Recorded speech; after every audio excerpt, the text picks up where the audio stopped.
আমি যতক্ষণ না নিজের চোখে ঈশানকে দেখবো যে ও সুস্থ আছে, আমার আমার টেনশন হবে। আবার এই শরীরে তুই কি করে যাবি বাবা? ও বড় মা প্লিজ যেতে দাও না প্লিজ। বড় মা সবাই কিন্তু ছোট বৌদির জন্য বাইরে অপেক্ষা করছে, না গেলে কিন্তু সবার দেরি হয়ে বড় মা, যাবে। আমি যাই না, কি যাও গিয়ে ফোন করো আমাকে, জানিও। আসছি আমি। কি তুই কোথায় যাচ্ছিস? মা বাবা চলে আসবে না এক্ষুনি বাড়িতে? ঠিক আছে আমি যাব না, কিন্তু মা এলে কিন্তু তোমার কান্নাকাটি সামলাতে হবে, তুমি বলেছো।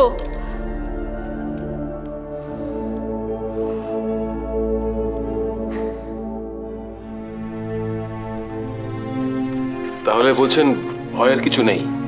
আরে না না, একদম ভয়ের কিছু নেই, মাইনর ইনজুরি। তবে রোড অ্যাক্সিডেন্টের একটা ট্রমা তো থাকেই। He was in a state of shock. Sedative দেওয়া হয়েছে। আজকে কি ছেড়ে দেবেন? ইনি এখানকার নিউরোলজিস্ট।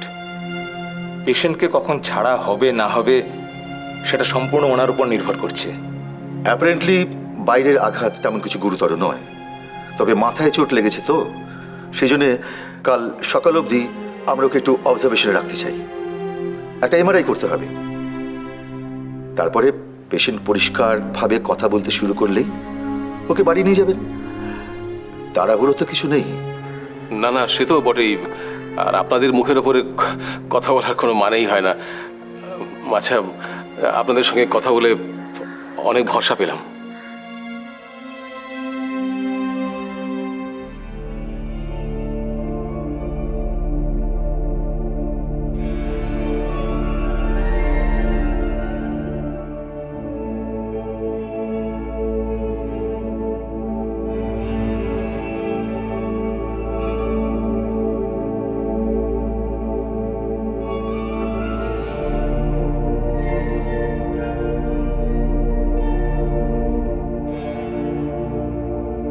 তুমি কি এখানে দাঁড়িয়ে থাকবে না? একটু দেখবে যে ঈশান কোন রুমে আছে। আরে তুমি এত ব্যস্ত হচ্ছ ব্যস্ত কেন? হবো না, ব্যস্ত- দাদা তো গেছে নাকি, খোঁজ নিয়ে আসতে দাও আগে।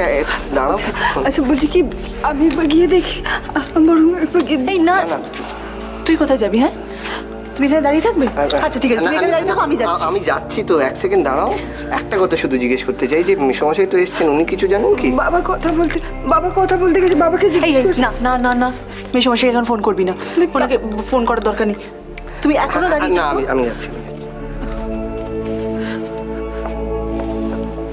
ছোটি ভাই ছোট ওদিকে গেল কেন? রিসেপশন তো এদিকে। তোর ছোটটাকে নিয়ে না সত্যি, চল তো আমরা যাই। বলছি যে একটা অ্যাক্সিডেন্ট হয়েছে, রোড অ্যাক্সিডেন্ট হয়েছে। ঈশান লাহিড়ী। হ্যাঁ নিমেন্ট ঈশান লাহিড়ী, আমি ওনার স্ত্রী ললিতা লাহিড়ী। একটু দেখুন না কোন ঘরে আছে। Road accident multiple fracture case. হ্যাঁ, रूम नंबर 201 सेकंड फ्लोरे चले जान আপনারা। কত সেকেন্ড ফ্লোর? 201 সেকেন্ড ফ্লোর তো। আচ্ছা, ললিতা কোথায় গেল? ঈশানের খোঁজ পাওয়া গেছে 201 সেকেন্ড ফ্লোর। এইদিকে। হ্যাঁ, কিন্তু ইমন কোথায়? ইমনকে ছাড়ো না, তুমি এসো তাড়াতাড়ি দাদা ভাই। ঠাকুর ঠাকুর ঠাকুর দেখো ঠাকুর, এই দেখো। হ্যাঁ গো, এত ঘাবড়াচ্ছ কেন? এমন ধরো পা নাচাচ্ছ, তোমার তো হাঁটুই খুলে যাবে। ঘাবড়াও না, ছেলেটা এখন কেমন আছে কে জানে। আচ্ছা, ঈশান কি এই প্রথমবার স্কুটার থেকে পড়লো? দেখবে ওই একটু কেটে ছেড়ে যাবে, তা ডাক্তার তখন ইঞ্জেকশন দেবে, ব্যান্ডেজ বাঁধবে, আবার বাড়ি ছেড়ে দেবে প্রত্যেকবার যেমন হয়। বলছো? হ্যাঁ, ওই বাড়িতে এসে কদিন একটুখানি যন্ত্রণায় কাতরাবে, তারপর দেখে সেই সেই অফিস যাওয়া, বইয়ের সঙ্গে খুনসুটি করা, ভাইদের সঙ্গে রঙ্গরসিকতা করা, এই তো। ছেলেটাকে ভালো করে না দেখেই তুমি কথাটা তো জোর দিয়ে কি করে বলছো আমি তো বুঝে উঠতে পারছি না। এদিকে আমার প্রাণটার মধ্যে একেবারে আনটান ছটফট করছে। আনটান ছটপট করার কি আছে? শোনো, তুমি যদি একটা ভালো ব্যবস্থা করতে পারো তো বুঝি। কি ব্যবস্থা? ঈশান বাড়ি ফিরে এলে ওকে স্কুটার চড়া থেকে বন্ধ করে দাও, তাহলেই দেখবা বাড়ির লোকের সব চিন্তা ভাবনা থেকে মুক্তি। হ্যাঁ, বেম্মা বিষ্ণু মহেশ্বর চেষ্টা করলে বলো ঈশানকে স্কুটার থেকে আলাদা করতে পারবে না। আরে ললিতাই পারেনি, আমরা তো কোন ছাড়।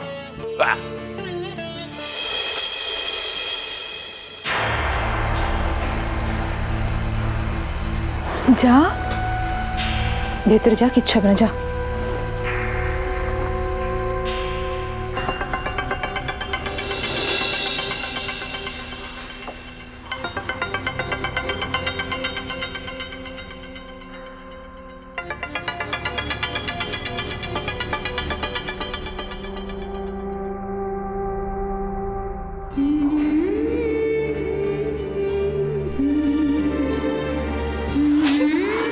শক্ত হও, শক্ত হও, এত কান্না কিছু হয়নি।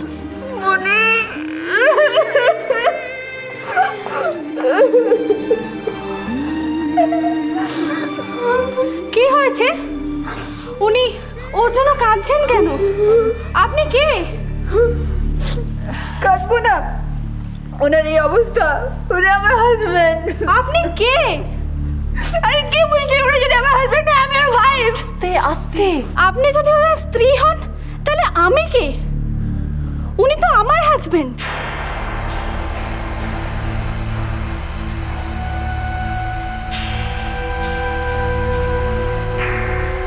বুঝেছি, আপনি তাহলে সে। আপনি আমার হাজবেন্ডের সাথে লুকিয়ে লুকিয়ে প্রেম করছিলেন। আপনি ওকে আমার কাছ থেকে কেড়ে নিতে চান। তোমার মনে এই ছিল? তুমি কি বলছো এগুলো? আমি তো কিছুই বুঝতে। আচ্ছা, মাঝখান থেকে আমার হাজবেন্ডকে নিয়ে টানাটানি করছো কেন? আরে এইভাবে তোমরা এবার কেউ কিছু বলছো না কেন? কি মানে এটা তো কিছু আমি বুঝতে মানে ঈশানের সত্যি আগে একটা বিয়ে ছিল? কি কি জাদা বলছিস? মানে আমাকে ঠকিয়েছে। ললিতা, তুই কি?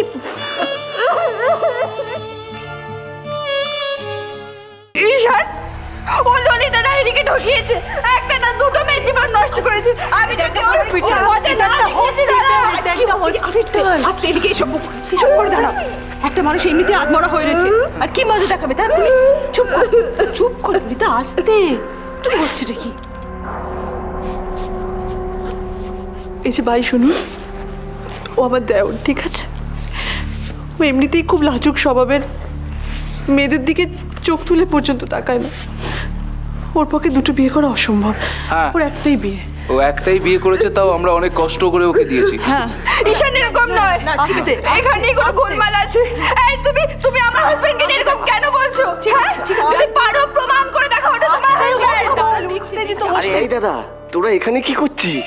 হ্যাঁ, না না শোন, এটা তো তুই আমাদের। কোথায় গেছিলি আগে বল।